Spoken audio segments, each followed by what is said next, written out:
Hey, everybody, and welcome to another edition of, well, I hope you know where you're at. It's Tech Talk Tuesday. Neil, how you doing today, buddy? I'm good. It was very hot today on my run, though, so not super excited about that because it had cooled down, and now it's back hot again. But other than that, I'm doing pretty good. Maybe it was just you, buddy. Oh, maybe it was. Steaming up the place. Yeah. Well, I mean, we've made it. It's August 17th. Congratulations, everybody. You've made it this far. But yeah, the 17th is a very important date in so much as it's the date that Tech Talk Tuesday is on. Okay, so. Gotcha. Oh, man, I got them so good, didn't I? You really did. High five. Just me? Okay, it's just like high school all over again. Well, anyway, we got a good show for you today. I'm just kidding. I have no idea. Maybe it'll turn out well. Maybe it won't. Let's find out together. But we're going to do it live. That's right. Let's do it. And we'll start off with this story about Mastercard kind of being the first, so to speak, to at least formally announce when they're going to phase out the old magnetic stripes. We all knew this was coming. I'm not surprised by this at all. So yeah, I don't know. No shock, I'm sure, for you either. No, what I'm actually shocked about is that they are going to like this chip, which seems late at this point. Like it's been around for like 30-ish years now. Mm-hmm. So it seems late to phase this in when contactless payment is like up ridiculously, like the article points out. Right. So yeah, I mean, it feels like it missed that like window where it could have and should have been like the thing. Mm-hmm. I do hope that like contactless payments like becomes larger and becomes a more accepted thing, as it has over the pandemic and continues to grow into that. Because I'd really love to not have to deal with all these cards in my wallet, and I can just go boop with my phone everywhere. That'd be so nice. Yeah. I'm looking forward to using my COVID vaccine chips to. I'm kidding. I don't want to get flagged for disinformation. I'm joking. Right, and you just made sure we did. Damn it. At least we'll be known for something. Well, there's that.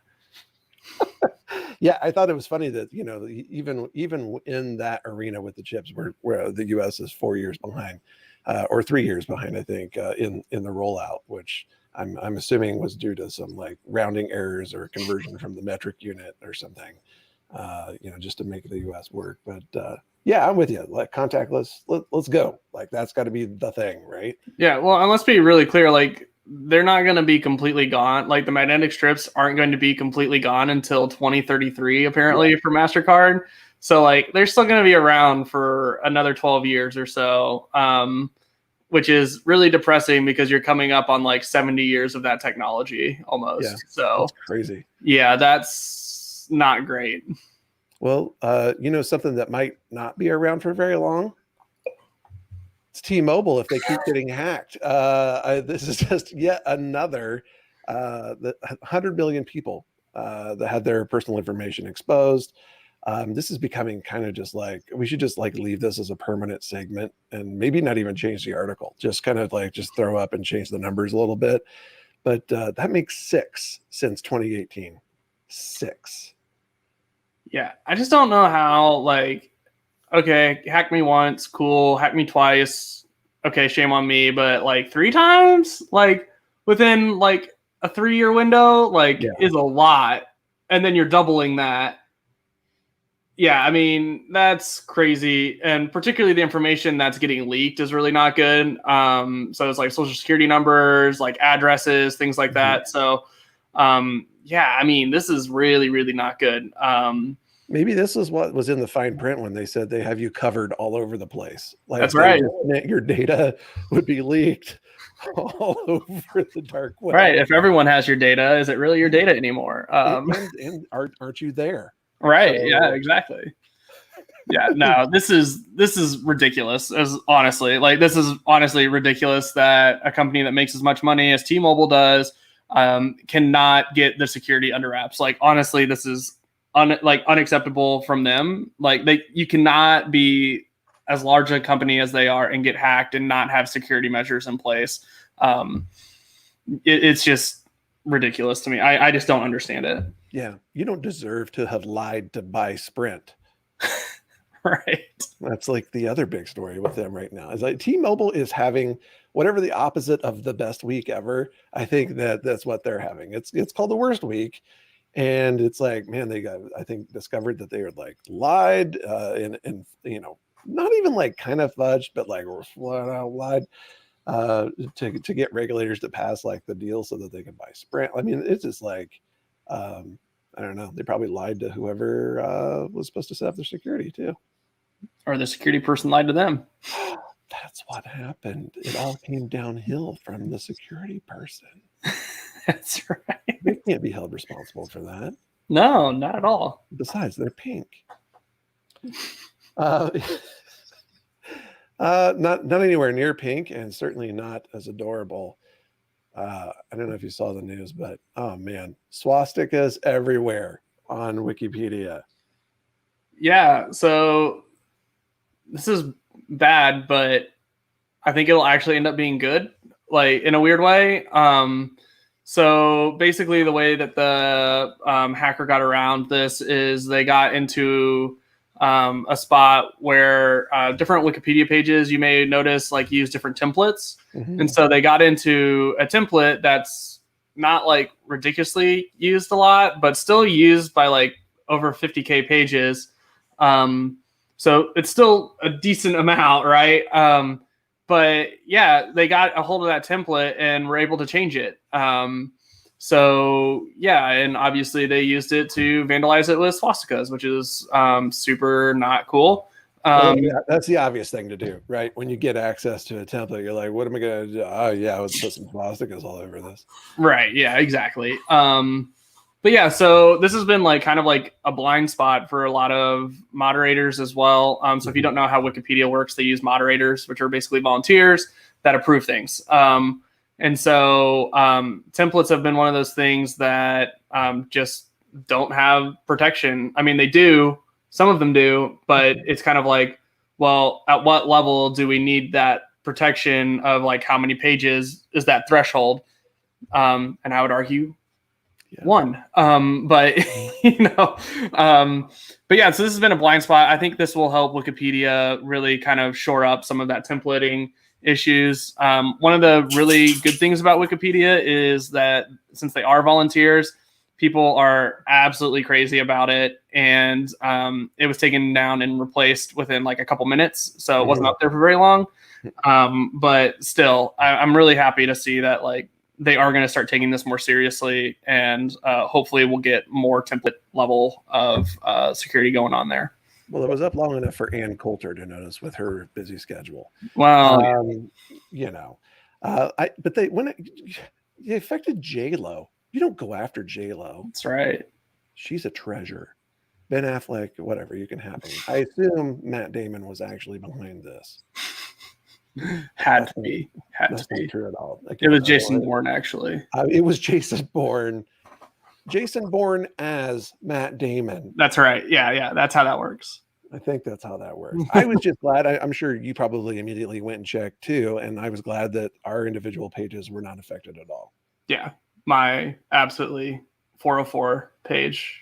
Yeah, it's weird. Mine comes back with that same thing. We must be using the same template. Yeah, probably. It just has a giant 404 on it. Yeah. I thought I was the 404th winner of something, but okay, like that's interesting. I guess we'll share that. Yeah, I thought it was just a pop-up ad, but it was for whatever came before Formula 409. They were like, well, try this out. I don't know. No one claims the Formula 409 anymore. But, you know, who needs to clean some stuff up is definitely the FBI. Speaking of people who are leaking things like a sieve, man, this one was tough for me because, you know, you're looking at 2 million records. You have a researcher who told them several weeks ago, hey, I think I found this thing. You might want to do something about it. And he's like, just let me know. And classic, right? It is like crickets. And then it finds its way out on like the dark web. And now it's just out. Like, it's not like something that you're going to ever get back. The thing that I thought I was most irritated by, so this is a watch list, right? A terror watch list. And like, that sounds super scary. Anytime you hear something terrorist related, you're like, oh my gosh, like this is crazy. And also you might think like, who cares? Like it's 2 million records of terrorists, but it's not. It's records of suspected or people that are being watched just in case they turn into someday a terrorist. And so that means that there's just a lot of innocence, right? That will get, sucked up in the dragnet. And I'm not trying to overly beat that drum, but it's definitely known. There's been plenty of lawsuits that have been won against the FBI, via the ACLU on people's behalf. So we know what happens. And on top of that, this was like some pretty sensitive data that was in here. Did you get a chance to see that? Yeah, it was really interesting. Like passport numbers, for example, which basically give you access to everything. Yeah. So yeah, I mean that was a big one that jumped out at me. I was like, oh, that's fun. Yeah.